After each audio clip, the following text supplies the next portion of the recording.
So let me show you how we can turn a small vocal like this to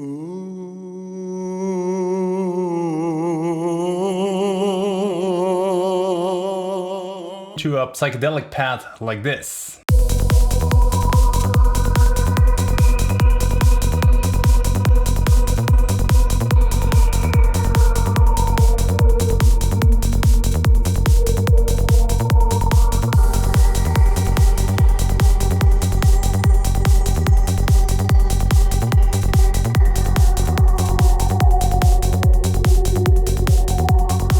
I got this request from one of our students and they're actually doing amazing in our course. We have now 3 students releasing at Daku Records, and if you want to be one of them, you find more information about the course in the description box, and also like a free mindset course which you can take part to bring you already into the right production mentality, and hopefully we'll see us in the course. We need to find a stable part in our vocal. So the vocal changes in pitch here. Which is not really nice, because if we would play like a long note, it would be basically like an arpeggiator in the pad, which would change the pitch while playing, and we don't want to do that. We want to control the pitch later with MIDI. And also the vocal has a tremolo in it, so you will notice it's not very stable in the volume. You can actually see it in the wave here, so that it has like this downs and ups, and here is an up and there's like a down, and we want to look for something which is a little bit more consistent, or this first part is less volume than this one, so that we don't need to fix so much. Just a word about this: the longer the section you will find, the more it will have the character of the sample, and the shorter, the more it will become kind of like a synthesizer thing.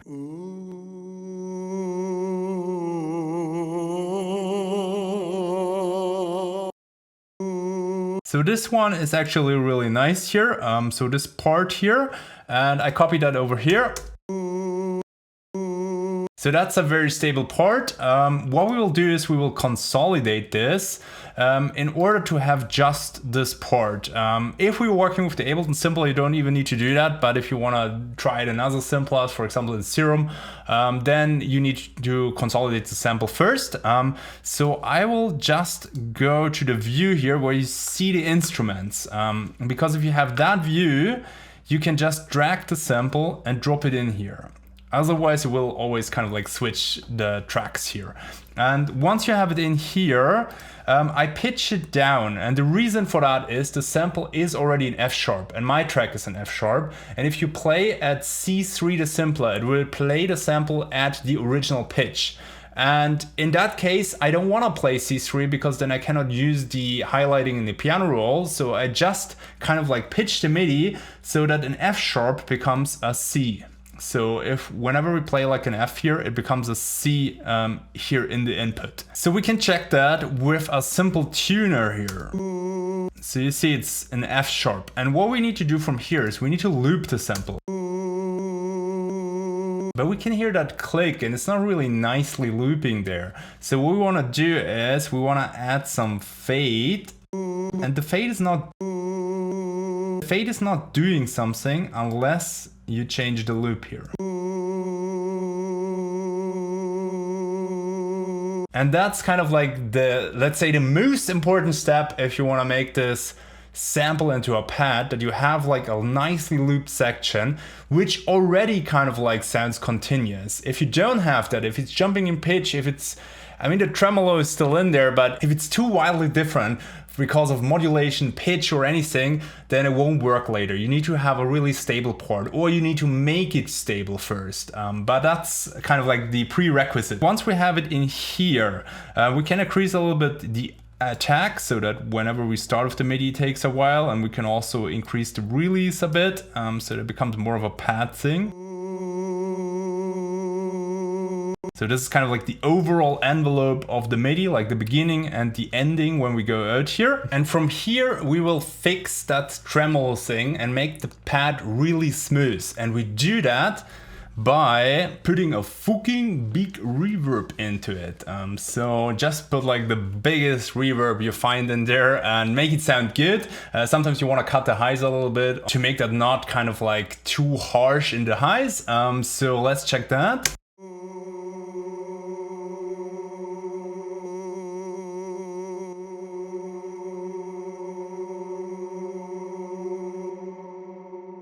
I also put a low cut in here, so I want to cut the lows a bit. As I said, you can also control the highs a bit afterwards. I would do that, so that you go maybe like this.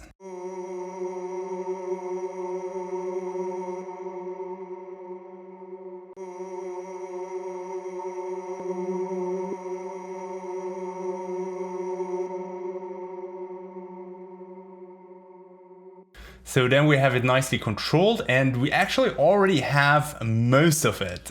So let's design in the next step a quick MIDI pattern which makes this already a little bit more interesting. I will go with long notes, so let's check.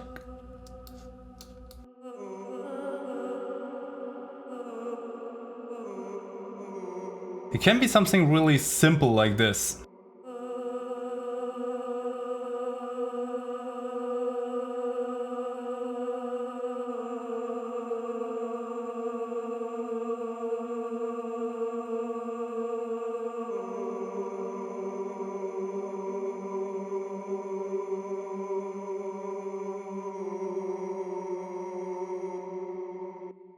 So let's see if we can voice it a little bit to make it sound fatter.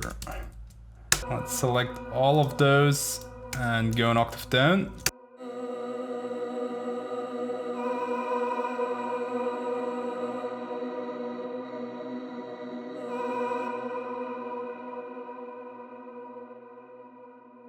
So that sounds pretty dope already.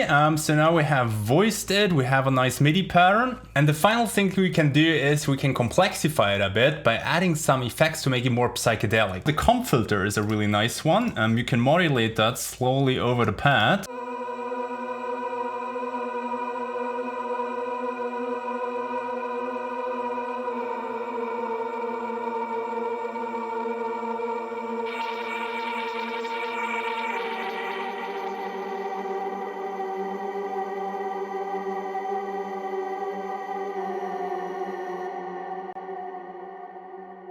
And it just adds like a little bit of texture to it. What you want to do with the effects, you don't want to overdo it. You can ruin it really fast. So you just want to like gently make it more interesting. And so the next effect we can add here is a gating effect. And you can do a gating with the auto pan by putting the phase in a way that the left and the right is the same. And then basically you have this peak amounts and this bottom amounts, and that kind of like makes a difference in volume and gives some kind of like tremolo effect to your pad. And I would set it to 132 or 116 usually, and the amount we will modulate later to make it even a little bit more reactive and interesting. So check this out.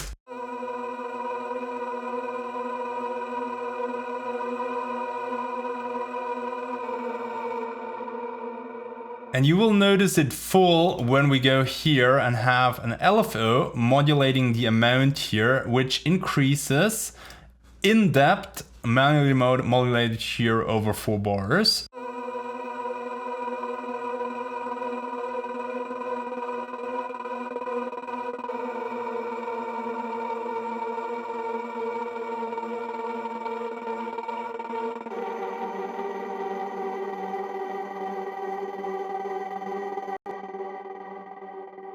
And then we can add like a little redux, and I think the redux is really nice because it gives that kind of like crisp vocal touch to the pad.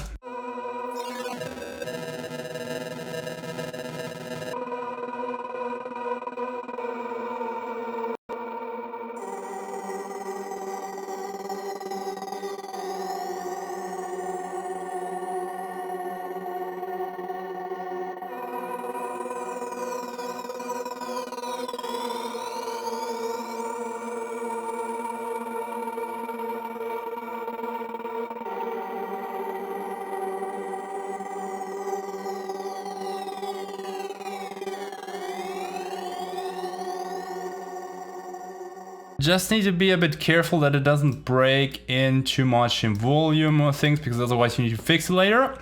And I added also another layer of modulation with the auto filter here. I didn't put it on 100% because I don't want to like completely cut it, but I think it's also a nice thing which does it to the pad.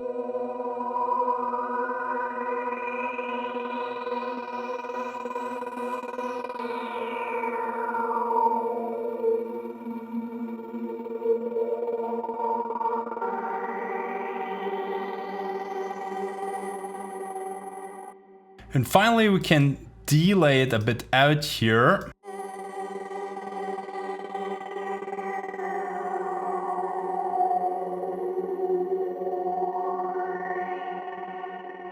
Just mentioning this reverb here is more of a design thing, I would say, which makes the pad kind of like more lush and levels out a little bit that tremolo in the original sample. Then I added a little bit of a send reverb here in the end to give it some room. So this is like two different functions, and you always need to think when you play stuff in your processing chain what you want to reach with it. Don't go like blindly that a reverb always needs to be at the end. You can use a reverb also as a sound design tool, but in general a reverb should go in the end because that's what kind of like is natural. So whenever you deviate from kind of like the natural thing, then you should ask yourself, what do I want to reach, and do I reach that with that? And the final thing, what I always do is I would like turn each effect on and off and see if it really improves the thing, because you can easily add too much stuff. And for example, I think it's also really nice without the comp filter, especially the comp filter and the auto filter gives a bit much modulation, I think.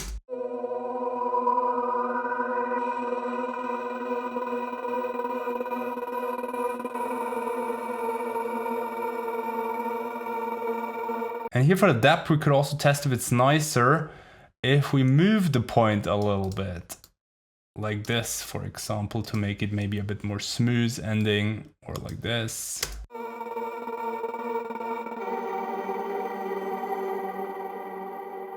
So that could be an option as well. So that's actually the fun part where you can get really creative and experimental with all those effects and make this really your own. So we started with kind of like a little sample, which we definitely couldn't have like looped over the 16 bars because it had so many like different parts in this. And we just extracted like a little part, and then we looped it and made it like sound kind of like cohesive as a loop, and then we added effects to make it more interesting. So I hope that helped you to create your own pads out of like organic textures, because they're a really nice technique I use a lot on my tracks. You can download this for free for a limited amount of time. If you subscribe to my newsletter, you find a link in the description box below. If you haven't subscribed to this channel, then it's also time now to subscribe to this channel and hit the bell icon, because then you won't miss any new future videos, and you get a lot of stuff here. So it's really cool to be there, subscribe on the channel and the newsletter. Hope to see you there.